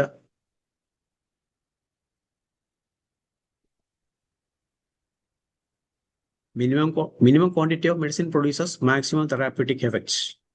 Law of quantity and quality. Quality of action is inversely proportional to quantity എന്നാണ്. Quality of action is inversely proportional to quantity. Greater the similarity, less quantity requires. Higher the patient's susceptibility, smaller dose is sufficient എന്നുള്ളതാണ്. Higher the susceptibility, higher the potency എന്നാണ് നമ്മൾ പറയുന്നത്. അപ്പോൾ dose അവിടെ കുറച്ച് മതി. നമ്മൾ ഉദ്ദേശിക്കുന്ന മെറ്റീരിയൽ ഡോസ് അവിടെ കുറയാണ്. പൊട്ടൻ്റെ ഡൈനാമിക് എനർജി ലെവലിലോട്ട് പോവുകയാണ്. അതാണ് higher the susceptibility, higher the potency എന്ന് നമ്മൾ പറയുന്നത്. അവിടെ സ്മോളർ ഡോസ് ഉദ്ദേശിക്കുന്നത് മെറ്റീരിയൽ ക്വാണ്ടിറ്റി അതിയുടെ ആവശ്യമില്ല എന്നുള്ളതാണ്. അല്ലാതെ ഡൈനാമിക് പവറിനെ കുറിച്ചല്ല ഉദ്ദേശിച്ചത്. സ്മോളർ ഡോസ് ഈസ് സഫിഷ്യൻറ്റ് എന്ന് വെച്ചാൽ നമ്മൾ പൊട്ടൻഡൈസ് ഡ്രഗ് മാത്രമേ ആവശ്യമുള്ളൂ. മെറ്റീരിയൽ ക്വാണ്ടിറ്റി അവിടെ ആവശ്യമില്ല. ഹയർ പേഷ്യൻറ്റ് സസെപ്റ്റിബിലിറ്റി കൂടുന്നു. സസെപ്റ്റിബിലിറ്റി കുറയും തോറും നമ്മൾ തിരിച്ച് മെറ്റീരിയൽ ക്വാണ്ടിറ്റിയിലേക്ക് പോവുകയാണ്. അതാണ് നമ്മൾ പതോളജിക്കൽ കണ്ടീഷൻസിലൊക്കെ ഈ ലോവർ പൊട്ടൻസിയും മദർ ടിഞ്ചറും ഒക്കെ ഉപയോഗിക്കുന്നതിൻ്റെ പുറകിലുള്ളത്. ഇതൊക്കെ അതിൻ്റെ പുറകിലുള്ള ഇതൊക്കെ എക്സ്പ്ലെയിൻ ചെയ്യണമെങ്കിൽ കുറേ സമയം വേണ്ടി വരും. അതുകൊണ്ട് ഞാൻ ഇനിഷ്യൽ ക്ലാസ്സിലെടുത്ത കാര്യങ്ങളുടെ ഒരു കൺസെപ്റ്റ്. പിന്നെ ഒരു ലോ ഉണ്ട്, അതാണ് ആൻസ്കുസ് ലോ. അത് ഒരു ഫാർമസിസ്റ്റ് അല്ല, നമ്മുടെ ഹോമിയോപ്പതി ഫാർമസിസ്റ്റ് അല്ല, അന്നുണ്ടായിരുന്ന ഏറ്റവും വലിയൊരു ഫാർമസിസ്റ്റ്, മോഡേൺ മെഡിസിനിലെ ഫാർമസിസ്റ്റ് കൊണ്ടുവന്ന ഒരു ലോയാണ് ആൻസ്കുസ് ലോ. അതിൽ പറയുന്നത് high concentration kills, medium concentration suppresses or inhibits, low concentration stimulates. ഇത് സയന്റിഫിക് ആയിട്ടുള്ള, നിങ്ങൾ എവിടെ നോക്കിയാലും ആൻസ്കുസ് ലോ അടിച്ചു നോക്കിയാൽ കാണാൻ പറ്റും ഈ ലോയുടെ പ്രസക്തി. അപ്പോൾ അതിനെ ആണ് ഹോമിയോപ്പതിക് മെഡിസിൻ തീർച്ചയായിട്ടും അത് നമുക്ക് ഹോമിയോപ്പതിയിൽ അപ്ലൈ ചെയ്യാവുന്നതാണ്. ആൻസ്കുസ് ലോ ഇതൊരു ഫാർമസിസ്റ്റിന്റെ വളരെ പ്രശസ്തനായ ഒരു ഫാർമസിസ്റ്റ്, രണ്ടുപേര് അവർ ചെയ്ത ഒരു പഠനമാണ്. ഒരു ലോയാണ് അവരത്. മിനിമം ഡോസ്, അതായത് smallest quantities enough to cause least excitation of the vital force. Minimum quantity കൊണ്ട് തന്നെ നമുക്ക് വൈറ്റൽ ഫോഴ്സിനെ എക്സൈറ്റ് ചെയ്യാം. അപ്പോൾ വൈറ്റൽ ഫോഴ്സിനെ എക്സൈറ്റ് ചെയ്യുമ്പം അതിൻ്റെ നമുക്കറിയാം ഒരു സെന്റർ ഓഫ് ഗ്രാവിറ്റി ഇരിക്കുന്ന ഒരു സാധനം, അതിൻ്റെ ഗ്രാവിറ്റി പോയാൽ ഒരു സ്ഥലത്തേക്ക് മറിഞ്ഞു പോകും. നമുക്കറിയാം, വെറുതെ നമ്മളൊരു എക്സ്പെരിമെന്റ് ചെയ്ത് നോക്കിയാൽ. അപ്പൊ അതിനെ തിരിച്ച് അതിന്റെ ആ ഒരു പൊസിഷനിലോട്ട് കൊണ്ടുവരാൻ വേണ്ടി ഒരു ചെറിയ ചെറിയ ഫോഴ്സേ ആവശ്യമുള്ളൂ. അപ്പൊ അതാണ് നമ്മൾ ഈ മിനിമം ഡോസ് കൊണ്ട് ഉദ്ദേശിക്കുന്നത്. മോഡേൺ ഫിസിക്സിലെ ചില കൺസെപ്റ്റുമായിട്ട് നമ്മൾ നോക്കുമ്പം ഈ പൊട്ടൻറ്റൈസേഷനെ കുറിച്ച് മാറ്ററിന്റെ ഇൻഫിനിറ്റ് ഡിവിസിബിലിറ്റി ഓഫ് മാറ്റർ അവരിപ്പോൾ അങ്ങനെ വന്നെത്തിരിക്കുകയാണ്. മാറ്ററിനെ ഇൻഫിനിറ്റ് ഡിവിസിബിലിറ്റി ഓഫ് മാറ്റർ എന്ന് അവർ ആ കൺസെപ്റ്റിലോട്ട് വരുന്നുണ്ട്. ഇൻഫിനിറ്റേഷണൽ ഡോസ് പവറിന്റെ ഇൻഫിനിറ്റേഷണൽ ഡോസിന്റെ ആ പവറും നമുക്ക് അതിൽ നിന്ന് വെളിച്ചത്താവും. മാറ്ററിന് ഇൻഫിനിറ്റ് ഡിവിസിബിലിറ്റി ഉണ്ട്. ഇപ്പൊ modern quantum physics, classical quantum ഫിസിക്സിൽ വരുമ്പം തീർച്ചയായിട്ടും ഇതാണ് അവർ ഇപ്പം ഏറ്റവും സയൻസിലെ ഫിസിക്സിലെ ഏറ്റവും വലിയ പുതിയ കണ്ടെത്തലാണ്. അല്ല, അത് ഐൻസ്റ്റീൻ്റെ കാലത്ത് തന്നെ കണ്ടെത്തിയാണെങ്കിലും ഇന്നതിന്റെ പ്രസക്തി ഏറി വരികയാണ്. നമുക്കറിയാം ക്വാണ്ടം കമ്പ്യൂട്ടിംഗ് തുടങ്ങിയ പല ഇതും ഇന്ന് അവർ നടപ്പിലാക്കുന്നുണ്ട്. പക്ഷെ ഇതുവരെ അവർക്ക് ഒരു ക്വാണ്ടം ലെങ്ത് ഒന്നും അതിന്റെ കറക്റ്റ് എക്സാക്ട്ലി മെഷർ ചെയ്യാൻ പറ്റില്ല. പക്ഷെ അതിന്റെ ആപ്ലിക്കേഷൻ വളരെ കൂടുതലാണ്. അപ്പൊ അവിടെ അതേ തിയറി തന്നെ, നമ്മുടെ തിയറി തന്നെയാണ് അവിടെ. അത് ശരിക്കും ആ മാറ്ററിന്റെ ഒരു ഏറ്റവും ഇൻഫിനിറ്റിയിലോട്ട് പോകുന്ന ഒരു കൺസെപ്റ്റാണ്. അപ്പൊ അത് വെച്ചിട്ട് അതിന്റെ ആപ്ലിക്കേഷൻ ഉണ്ട്. പക്ഷെ അവിടെ ആ വസ്തുവിനെ അവർക്ക് ഇതുവരെ മെറ്റീരിയലായിട്ട് പ്രൊഡ്യൂസ് ചെയ്യാൻ പറ്റുന്നില്ല. പക്ഷെ അതിന്റെ ആപ്ലിക്കേഷൻ വരുന്നുണ്ട്. അപ്പൊ അതുകൊണ്ടാണ് നമ്മൾ പറഞ്ഞ ഹനുമാന്റെ പല പോസ്റ്റുലേറ്റും ഇപ്പം ഹനുമാനെ നാനോ മെഡിസിന്റെ ഫാദർ ഓഫ് നാനോ ഫിസിക്സ് എന്നൊക്കെ പറയുന്നത് അതുകൊണ്ടാണ്. അപ്പൊ അങ്ങനെ പല സംഭവങ്ങളും നമുക്കിന്ന് നമ്മുടെ ഹോമിയോപ്പതിയിലെ പല ഈ ഫിലോസഫിയും ഇന്ന് സയൻസിന്റെ എക്സ്പെരിമെന്റൽ വെരിഫിക്കേഷനിലോട്ട് വന്നുകൊണ്ടിരിക്കുന്ന ഒരു കാലഘട്ടമാണ്. അത് നമ്മൾ വ്യക്തമായിട്ട് പഠിച്ചാൽ നമുക്കിപ്പോഴും പലതും മനസ്സിലാവും. നമ്മൾ അങ്ങോട്ട് പോകുന്നില്ല എന്നുള്ളത്. നമ്മുടെ സമയം ഏകദേശം. അതെ, ഇന്നത് പറയാൻ കാര്യം വളരെ കുറച്ച് സമയം കിട്ടിയുള്ളൂ. അതാണ് സ്ക്രീൻ ഷെയറിംഗ് ഒക്കെ തുടങ്ങിയപ്പോ സമയം താമസിച്ചു പോയിരുന്നു അല്ലേ? അപ്പോ നമുക്ക് ഇനി എന്തായാലും ഒരു ക്ലാസ് കൂടെ ഒക്കെ വേണ്ടി വരും. ഇനി എത്ര സമയമുണ്ട്? 5 മിനിറ്റേ ഉള്ളൂ സാറേ. 5 മിനിറ്റേ ഉള്ളൂ. 5 മിനിറ്റേ ഉള്ളൂ. ഒരാള് ഹാൻഡ് റൈസ് ചെയ്തിട്ടുണ്ട്, സാറിനോട് എന്തോ പറയാനുണ്ട്. സംസാരിച്ചു. ക്ലാസ്സിനെ കുറിച്ചുള്ള അഭിപ്രായം നമുക്ക് അടുത്ത ക്ലാസ്സിൽ ഇന്ന് ഞാനിന്നിപ്പോ സ്ക്രീൻ ഷെയർ ചെയ്യുന്ന കാര്യം എനിക്ക് കുറച്ച് സൗണ്ട് ഒക്കെ പ്രശ്നമുണ്ട്. ഇന്ന് സംസാരിക്കാൻ കുറച്ച് പ്രയാസം. അതുകൊണ്ടാണ് ഞാൻ ഈ സ്ക്രീൻ ഷെയർ ചെയ്തത്. ക്ലാസ്സിൽ സ്ലൈഡാണെന്നൊന്ന് നോക്കി വെച്ചിരുന്നാ മതി. ഇത് 39 80 കൂടുതൽ സ്ലൈഡ് ഉണ്ട്. അപ്പൊ നമുക്ക് പരമ്പരയായിട്ട് തന്നെ കുറേശ്ശെ മുമ്പോട്ട് പോവാം. അപ്പോ ഭദ്രൻ ഡോക്ടർ ഹാൻഡ് റൈസ് ചെയ്തിട്ടുണ്ട്. സാറിനോട് എന്താണ് സംസാരിക്കാനുള്ളത്? ഭദ്രൻ ഡോക്ടറെ സംസാരിച്ചോളൂ. ഭദ്രൻ ഡോക്ടർ അൺമ്യൂട്ട് ചെയ്ത് സംസാരിക്കും.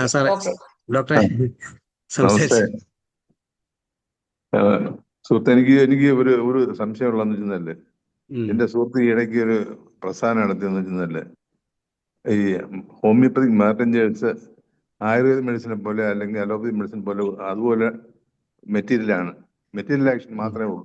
പക്ഷെ അതിന് ഒരു പൊട്ടൻറ്റൈസേഷൻ നടത്തുന്നുണ്ട്, അതിന് ഡൈനാമിക് ആക്ഷൻ ഇല്ലേ എന്നുള്ളതാണ് എന്റെ ചോദ്യം. അല്ല, അത് ഡൈനാമിക്, ഞാൻ നേരത്തെ പറഞ്ഞില്ലേ, ഡൈനാമിക് മെറ്റീരിയൽ എന്ന് പറയുമ്പോഴത്തേക്കും നമ്മുടെ തേർഡ് സെന്റേഴ്സ്മൽ പൊട്ടൻസി അല്ലെങ്കിൽ 6x വരെ മെറ്റീരിയൽ ഉണ്ട്. അത് ആർക്കും പെട്ടെന്ന് ലാബറട്ടറി ചെയ്ത് മനസ്സിലാക്കാവുന്ന കാര്യമാണ്. അപ്പൊ മദർ ടീച്ചർ അടുത്ത് മെറ്റീരിയൽ ഉണ്ട്. പക്ഷെ അതിനും ഒരു certain amount of പൊട്ടൻറ്റൈസേഷൻ ഇല്ലേ എന്നുള്ള ഒരു ചോദ്യമാണ് എനിക്കുള്ളത്. അല്ലെ, അതിനെ നമ്മൾ കൺസിഡർ ചെയ്യുന്നത് 1x പൊട്ടൻസി ആയിട്ടാണ്. ഡ്രഗ് സ്ട്രെങ്ത് മാത്രമേ 1/10 ഉള്ളൂ. ഒരു മദർ ടീച്ചറിന്റെ ഡ്രഗ് സ്ട്രെങ്ത് ഇന്ന് സ്റ്റാൻഡേർഡൈസ് ചെയ്തിരിക്കുന്നത് 1/10 ആണ്. എല്ലാ ഓൾമോസ്റ്റ് ഒരു 80% 90% ഡ്രഗ്സിന്റെയും ഹോമിയോപ്പതിക് മദർ ടീച്ചറിന്റെയും ഡ്രഗ് സ്ട്രെങ്ത് 1/10 ആണ്. അത് സ്റ്റാൻഡേർഡൈസേഷന് വേണ്ടി കൊണ്ടുവന്നതാണ്. നമ്മൾ എക്സ്ട്രാക്ട് ഉപയോഗിക്കുന്നതിന് പകരം കുറച്ചുകൂടെ സ്റ്റാൻഡേർഡൈസ് ചെയ്ത് കൊണ്ടുവന്ന ഡ്രഗ്. അപ്പൊ അതൊരിക്കലും ഒരു വ്യത്യാസം വരില്ല. ഈ മദർ ടീച്ചർ ഉപയോഗിച്ച് എവിടെ പൊട്ടൻസി ഉണ്ടാക്കിയാലും, ഇന്ത്യയിൽ ഉണ്ടാക്കിയാലും അമേരിക്കയിൽ ഉണ്ടാക്കിയാലും അതിന് ഒരു വ്യത്യാസം വരത്തില്ല. പക്ഷെ അല്ലാതെ നമ്മൾ എക്സ്ട്രാക്ട് ഉപയോഗിച്ച് കഴിഞ്ഞാൽ വ്യത്യാസം വരും. കാരണം അവിടെ സ്റ്റാൻഡേർഡൈസേഷൻ ഇല്ല. നമ്മൾ ഇവിടെ എടുക്കുന്ന ഡ്രഗിന്റെ എക്സ്ട്രാക്റ്റും അതേസമയം നമ്മൾ വേറെ സ്ഥലത്ത് എടുത്തിട്ട് എക്സ്ട്രാക്റ്റും എടുത്ത് ഉപയോഗിച്ച് കഴിഞ്ഞാൽ തീർച്ചയായിട്ടും സ്റ്റാൻഡേർഡൈസേഷൻ വ്യത്യാസം വരും. അപ്പൊ നമ്മൾ ഉണ്ടാക്കുന്ന പൊട്ടൻസി സ്റ്റാൻഡേർഡിനെ സ്ട്രെങ്തിനെ അത് വ്യത്യസ്തമാക്കും. അതുകൊണ്ടാണ് ഈ സ്റ്റാൻഡേർഡൈസേഷൻ എന്നുള്ള സാധനം മദർ ടീച്ചറുമായിട്ട് കൊണ്ടുവന്നത്. Mother teacher, mother solution, mother substance, ഇങ്ങനെ 3. അതായത് ആൽക്കഹോളിൽ എക്സ്ട്രാക്ട് ചെയ്യാവുന്ന സാധനങ്ങളൊക്കെ മദർ ടീച്ചർ എന്നും, ആൽക്കഹോൾ ഉപയോഗിക്കാതെ ഡിസ്റ്റിൽഡ് വാട്ടറിന് മാത്രം ഡിസോൾവ് ചെയ്യുന്ന സാധനങ്ങൾ മദർ സൊല്യൂഷൻ എന്നും, ഇത് രണ്ടും പറ്റാത്ത സാധനങ്ങളാണ് നമ്മൾ മദർ സബ്സ്റ്റൻസ് ഷുഗറോ മിൽക്ക് അനുസരിച്ച് ട്രൈച്ചേറ്റ് സൾഫർ കോപ്പർ ഇങ്ങനെയൊക്കെയുള്ള സാധനങ്ങളൊക്കെ ട്രൈച്ചേറ്റ് ചെയ്യുന്നു. ഇത് മൂന്നും ബേസിക് ഡ്രഗാണ്. ഹോമിയോപ്പതിയിലെ സ്റ്റാൻഡേർഡൈസ്ഡ് ബേസിക് ഡ്രഗ് എന്ന് തന്നെയാണ് പറയുന്നത്. നമ്മൾ ക്രൂഡ് ഡ്രഗ് അല്ല, അല്ല, സ്റ്റാൻഡേർഡൈസ്ഡ് ഡ്രഗ്. അപ്പൊ എന്റെ അവിടുന്ന് ചോദ്യം അതല്ല. ആ എന്റെ അതിനകത്ത് ചോദ്യം അതല്ല. പൊട്ടൻറ്റൈസേഷൻ വരുന്നില്ല, ഡ്രഗ് സ്ട്രെങ്ത് മാത്രമേ കുറയുന്നുള്ളൂ. ഡ്രഗ് സ്ട്രെങ്ത് അല്ല, ഇത് ഈ അലോപ്പതിക് മെഡിസിനോ ആയുർവേദിക് മെഡിസിൻ പോലെ ഈക്വൽ ആണ് ഹോമിയോ മാർട്ടിഞ്ചേഴ്സ് എന്നാണ് എന്റെ ചോദ്യം. കുറച്ച് വ്യത്യാസമുണ്ട്. കാരണം ആയുർവേദക്കാർ ഉപയോഗിക്കുന്ന എക്സ്ട്രാക്ട് ആണ്. ആ അതിനകത്ത് ഇതുപോലെ ഒരു സ്റ്റാൻഡേർഡ് ഒന്നും ഇല്ല. അവരാ ഡ്രഗിന്റെ എക്സ്ട്രാക്ട് എടുക്കുകയാണ്. ഇവിടെ ആ എക്സ്ട്രാക്ട് അല്ല, നമ്മൾ അതിനൊരു ഡെഫിനിറ്റ് റേഷ്യോയിലാണ് എടുക്കുന്നത്. ആ നമ്മൾ ഈ മാസറേഷൻ പെർക്ലേഷൻ എന്ന 2 പ്രോസസ് ഉണ്ട്. അത് വെച്ചിട്ട് ഒരു ഡെഫിനിറ്റ് റേഷ്യോ. അപ്പൊ എല്ലാ ഡ്രഗിന്റെയും ഡ്രഗ് സ്ട്രെങ്ത് സ്റ്റാർട്ട് ചെയ്യുന്ന 1/10 ആയിരിക്കും. അത് ഡ്രഗ് സ്ട്രെങ്ത്, അതാണ് മദർ ടിഞ്ചർ. പക്ഷെ പൊട്ടൻസി എന്ന് പറയാം, അതിന് 1/10 ഏകദേശം 1x ഒരു ഇതെടുക്കാം. പക്ഷെ അവിടെ ഉണ്ട്, അങ്ങനെ പൊട്ടൻസി ഉണ്ടെന്നുള്ളതാണ് ട്രൈച്ചുറേഷൻ എന്റെ നടക്കുന്നില്ല. ഇല്ല, എനിക്ക് അവിടെ എന്റെ സക്കഷൻ പക്ഷം അതാണ്, പൊട്ടൻസി സക്കഷൻ ഉണ്ടെന്നുള്ളതാണ്. നടക്കുന്നില്ല അവിടെ. നമ്മള് അങ്ങനെ കൺസിഡർ ചെയ്യുന്നുണ്ട്, അത്രേ ഉള്ളൂ. അല്ലാതെ അതൊരു സക്കഷനും ഉണ്ടല്ലോ, ആയുർവേദ മാർട്ടിഞ്ചർ മാനുഫാക്ചറിന് സക്കഷനും ഉണ്ട്. ഇല്ല, മദർ ടിഞ്ചർ ഉണ്ടാക്കുമ്പോൾ സക്കഷൻ ഇല്ല. അവിടെ നമ്മൾ മാസറേഷൻ പെർക്ലേഷൻ 2 പ്രോസസ്സ് മാത്രമേ ഉള്ളൂ. ഒരു ഏതെങ്കിലും ഇപ്പൊ ബെൽഡോണ നമ്മൾ മദർ ടിഞ്ചർ ഉണ്ടാക്കണമെങ്കിൽ അതിന്റെ ബെൽഡോണയുടെ പ്ലാന്റ് എടുത്ത് അതിന്റെ എക്സ്ട്രാക്ട് എടുത്ത് അതിനെ ഒരു സ്റ്റാൻഡർഡൈസ് ചെയ്ത് 1/10 ഒരു ഭാഗം 10 ഭാഗം എടുത്താൽ അതിനകത്ത് ഒരു ഭാഗം ഡ്രഗ് എന്നുള്ള ഒരു സ്റ്റാൻഡേർഡിൽ കൊണ്ടുവരണം, ഒരു യൂണിഫോം സ്റ്റാൻഡേർഡ്. അത് പിന്നെ നമ്മൾ പൊട്ടൻസി ഡ്രഗ് ഉണ്ടാക്കുമ്പോൾ അതല്ല, അതിന് അതും ദിവസം എടുത്ത് കുലുക്കി വെക്കുമ്പോൾ അതിനും ഒരു പിന്നെ ഇത് സക്കഷൻ എഫക്ട് ഇല്ലേ എന്നുള്ളതാണ് ചോദ്യം. നമുക്ക് പറയാം, ചെറിയ 1x എന്ന് പറഞ്ഞത് ഒരു, പിന്നെ നമ്മൾ ഞാൻ നേരത്തെ പറഞ്ഞ മെറ്റീരിയൽ ക്വാണ്ടിറ്റി വെച്ച് നോക്കുകയാണെങ്കിൽ അതിന്റെ ഡൈനാമിക് ഇതിലേക്ക് കൊണ്ടുവരാൻ പറ്റത്തില്ല എന്നുള്ളതാണ് അവിടെ പറയുന്നത്. ഡൈനാമിക്, നമ്മുടെ മെഡിസിനെല്ലാം ഡൈനാമിക് ലെവലാണ് ആക്ട് ചെയ്യുന്നത് പറയുന്നെങ്കിൽ അതിനൊരു 3rd സെന്റെസിമൽ അല്ലെങ്കിൽ 12th ഡെസിമൽ സ്കെയിൽ അതിനപ്പുറം പോയെങ്കിലേ അതിനകത്ത് മെറ്റീരിയൽ ഇല്ലാതെ വരുന്നുള്ളൂ. അപ്പൊ എനർജി ഇതിലോട്ട് മാറുന്നത് ആ സമയത്താണ്. അതുവരെ അത് അതിന്റെ മെറ്റീരിയൽ സ്വഭാവം കാണിക്കും. അപ്പൊ നമുക്കതൊരു കംപ്ലീറ്റ് ഹോമിയോപ്പതിക് എന്നുള്ള ഡൈനാമൈസേഷൻ എന്നുള്ള ഒരു കൺസെപ്റ്റിലേക്ക് പറയാൻ പറ്റില്ല. പക്ഷെ നമ്മളവിടെ ഉപയോഗിക്കാൻ മേലെന്നല്ല ഞാൻ പറഞ്ഞത്. അല്ല, അത് അതില് നമ്മൾ അതിന്റെ അങ്ങനെ ആ 1x ഡൈലൂഷൻ വരുമ്പോൾ അതിന്റെ കുറെ ഡ്രഗ് എഫക്ട്സും ബാഡ് എഫക്ട്സും മാറിയില്ല എന്നുള്ളതാണ് ചോദ്യം. ക്രൂഡ് ഡ്രഗ് ഉപയോഗിക്കുന്നതിനേക്കാൾ അതിനെ കുറച്ചുകൂടെ വ്യത്യാസം വരുന്നുണ്ട്. പക്ഷെ മെറ്റീരിയൽ വലുതായിട്ട് കുറയുന്നില്ല. ചെറിയ നമ്മൾ അത്രയും ചെറുതായിട്ട് ഇപ്പൊ നമ്മളൊരു എക്സ്ട്രാക്ട് എടുത്ത് ഞങ്ങളത് പരിശോധിച്ചിട്ടുണ്ട്. എക്സ്ട്രാക്റ്റും ഒരു ആയുർവേദത്തിലെ എക്സ്ട്രാക്റ്റും നമ്മുടെ മദർ ടിഞ്ചറും തമ്മിൽ കമ്പയർ ചെയ്ത് സ്റ്റഡി നടത്തിയിട്ടുണ്ട് സ്റ്റുഡൻസ്, PG സ്റ്റുഡൻസ് ഒക്കെ. അപ്പൊ അത് നമുക്ക് അത് മനസ്സിലാവും. മദർ ടിഞ്ചറും ഇതും തമ്മിൽ ചെറിയ വ്യത്യാസമുണ്ട്. 2ലും മെറ്റീരിയൽ ഉണ്ട്. നമ്മൾ ഈ അതല്ല അതിന്റെ കളറും ഒക്കെ അവിടെ കാണുന്നത്. ഓക്കെ സാറേ, ഇപ്പോ നമുക്ക് ഇതിനെക്കുറിച്ച് ഭദ്രൻ ഡോക്ടർക്ക് അത്ര ക്ലിയർ ആയി. അടുത്ത ക്ലാസ്സിൽ നമുക്ക് കുറച്ചുകൂടെ വിശദമായി തന്നെ അതിനെക്കുറിച്ച് എന്താണ് സംസാരിക്കാം.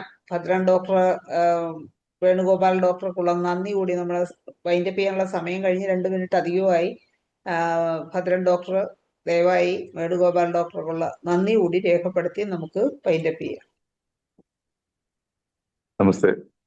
ഡോക്ടർ വേണുഗോപാൽ നമ്മൾ സഹപാഠികളാണ്. ഗ്രേഡ് BHMS നമ്മൾ ഒരുമിച്ച് പഠിച്ചവരാണ്. നമ്മൾ വളരെ അടുത്ത സുഹൃത്തുക്കളുമാണ്.